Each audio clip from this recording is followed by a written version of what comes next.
বাজছে, গাড়িটা বাজছে, মোটর উঠছে।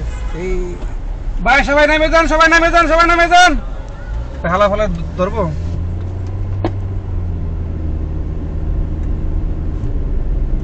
আমাদের রেকর্ডিং হয়েছে।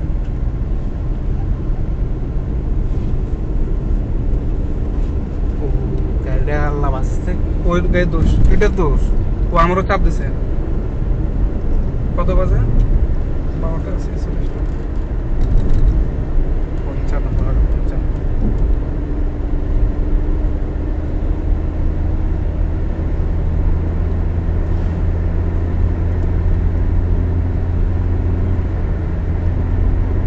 আল্লাহ বাঁচাইছে, গাড়িটা উল্টে পড়ে নাই। আমি উল্টে যেত, কিন্তু উল্টে যেত, আল্লাহ কুদরত বাঁচাইছে। আর দ্বিতীয় কথা হলো, আমিও ব্রেক করছি না, যদি আমার গাড়ি পড়তো। ও আমার যখন চাপ দিছে, তখন আমার সন্দেহ লাগছে।